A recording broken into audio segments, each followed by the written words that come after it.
Carabineros y aduanas, se logró detener a 5 sujetos. Los lunes en Tele 13 Noche hay mesa de análisis. Los profesores se toman la mesa. Tomás Doval, de Universidad Autónoma. ¿Cómo estás, Tomás? Bienvenido. Muy buenas noches, Álvaro. Muchas gracias por estar con nosotros. Axel Callis, Universidad Central, tuinfluyes.com. Profesor, gracias por estar con nosotros como todos los lunes. Buenas noches, Tomás. Buenas noches. Para hablar del caso Convenios y sus derivadas y este curso de preparación para la administración pública que mencionaba ayer el ministro de Justicia aquí en este mismo estudio. Tomás, ¿cómo analizar eso? Rojo Edwards recién era bastante crítico. Bueno, la ministra Vallejo dijo que no era necesario el curso porque había que conocer las normas y aplicarlas. Yo creo que aquí hay un enredo mayúsculo del interior del gobierno que no sabe todavía cómo enfrentar el tema. Ha tenido ciertas estrategias desde los errores hasta ahora decir los cursos, etcétera.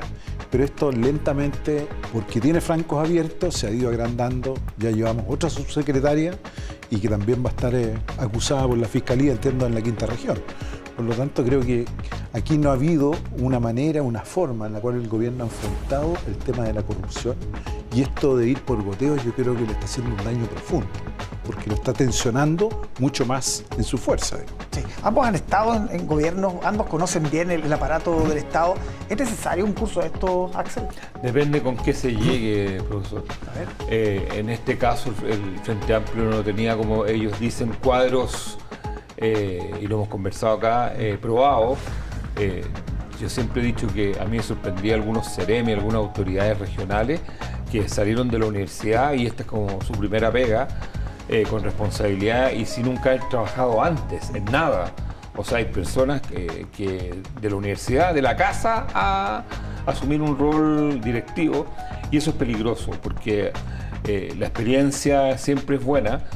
Yo no estoy de acuerdo, yo creo que sí se necesita siempre estar actualizado del estatuto administrativo y tener criterio y sentido común, que son dos cosas que no necesariamente lo da la juventud. Entonces a mí me preocupa eso, me preocupa también porque en el caso de la subsecretaria de Cultura, ahí no es solamente el cargo propiamente tal, sino que cuando, Tomás, me imagino, tú te acuerdas cuando uno firmaba, yo a veces subrogué en subsecretaría, y cuando a uno le llega el oficio para designar, para asignar, llega con lo que se llama 7 moscas a veces, o sea, claro. Desde el jefe de la división, el jefe del departamento, el que habilita los presupuestos, el que habilita el abogado, el fiscal, o sea, al final firma el subsecretario y luego, en algunos casos, el ministro dependiendo. Entonces, no es un problema de la subsecretaría, nomás es de toda la cadena de personas que tendrían que haber sabido que la asignación era incompatible por parte de la subsecretaria de Educación, de Cultura. Sí, en este caso además, Tomás, hay un elemento nuevo que se echaba de menos, ¿no? La Contraloría finalmente entrega algunas cifras que son bastante escandalosas en términos del monto total, dolorosas, ¿no? En términos de lo que ha significado la entrega de estos recursos, además, en muchas regiones sin una boleta de garantía, que eso es probablemente lo más inexplicable de todo el caso. Sí, yo diría que son una de las tantas faltas de la boleta de garantía. También está que se le entregan a cualquier fundación de una manera muy distinta a los roles que la fundación tiene inscrito. Y por lo tanto, licitaciones normales. Por lo tanto, una parte son no solamente que no exista boleta de garantía, sino que son fundaciones que no tienen la expertise o la experiencia para ciertos proyectos y eso también hace que el caso sea mucho más complejo y también dineros y montos de dinero que son irrisorios para las actividades que iban a realizar. O sea, algunos para pintar eran metro cuadrado más de 300.000 pesos en algunos casos. Entonces, me parece que ahí también hay un tema muy de fondo. Hay otras cosas más allá de las cuestiones administrativas, y estoy de acuerdo con lo que dice Axel, pero fundamentalmente aquí también todos los ministerios de divisiones jurídicas que llevan mucho tiempo, abogados que conocen los procesos, y eso es muy fácil para los subsecretarios poder contrarrestar sus opiniones con las opiniones jurídicas del ministerio. Y eso me parece que es un paso que no se dio. Y efectivamente aquí, ¿por qué? Porque a lo mejor tenía otras intencionalidades, porque estamos viendo parientes, personas conocidas, a quien se le entregaban los dineros.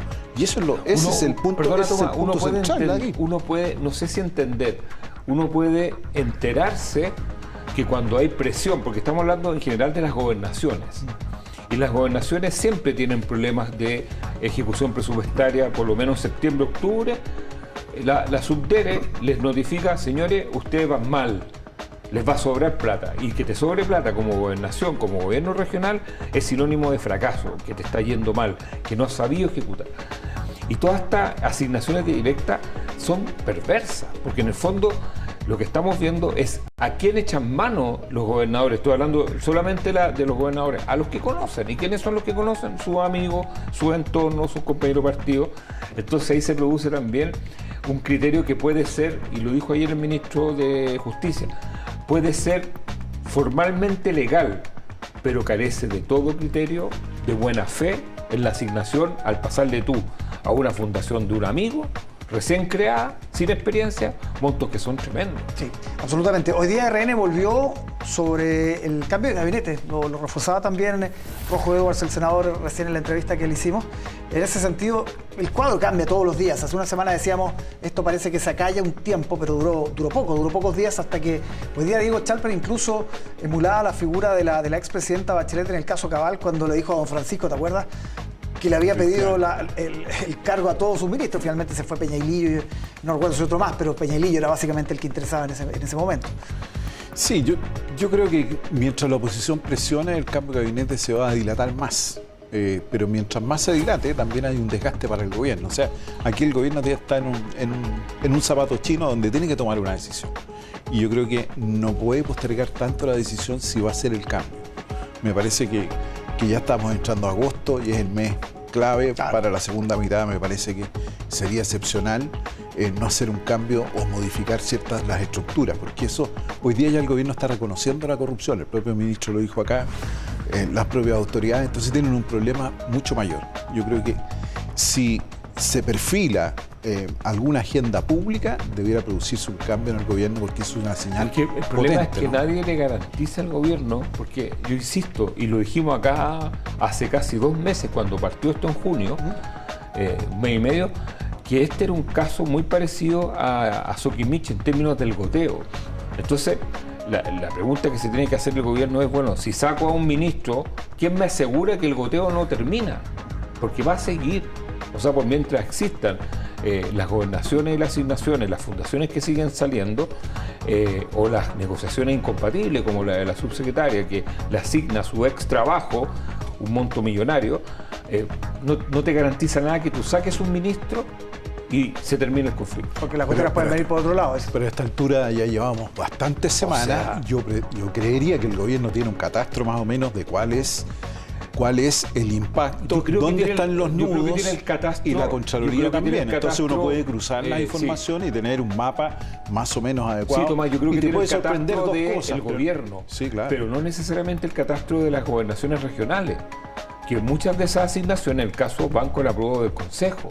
Entonces, eso es otra plata son platas que no necesariamente son del gobierno, sino que son de todos los partidos, recordemos eso. Sí, nos quedan un par de minutos para hablar de las elecciones en los distintos partidos. Voy a partir con Tomás, que se sabe perfectamente el mapa de Renovación Nacional. La interna de RN, con una elección bien incierta, Tomás, ¿no? ¿Cómo avanza? Porque ya estamos bastante cerca.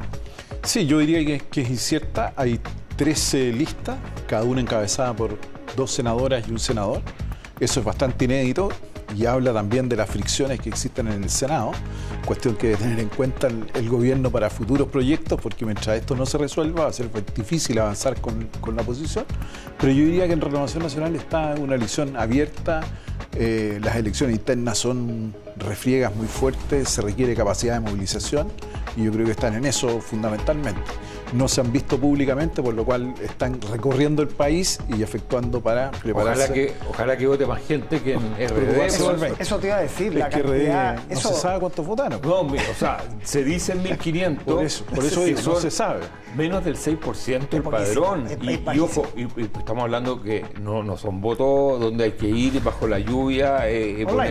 O sea, es apretar el teléfono. Claro. Entonces, claramente hay un problema de cómo se está gestionando política y administrativa y orgánicamente ese partido. ¿Y qué le dice del PPD? Y el PPD, perdón, un escándalo. O sea, un partido que tiene 30 años, con toda la sabiduría y todas las elecciones, que llegar a este nivel de escándalo que lo han mantenido, traiciones, desmarques, falsas inscripciones, al final no hay ninguna lista, que el secretario general pase de una lista a la otra media hora antes. Sí. O sea, la señal que está haciendo el PPD, profesor, es tremenda para la política. No solo un 3%, vale, los partidos políticos en la encuesta CEP, un 3%.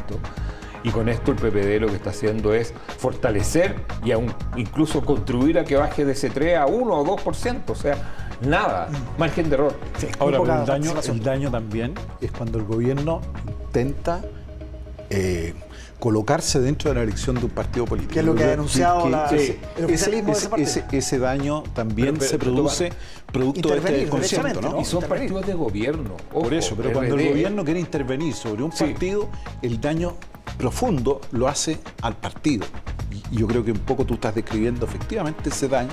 No creo que sea el único hecho, pero me parece que cuando los gobiernos tratan de intervenir en una lógica de... ¿El gobierno o partidista, algún personero? Es que cuando es un ministro o ministras, quienes fueran Sí. los que intervienen, eso produce una tensión enorme en los partidos y es muy dificultoso cuando son fuerzas oficialistas. Vamos a ver cómo terminan todas esas elecciones. 3 elecciones Sí, en señor. menos de 2 semanas.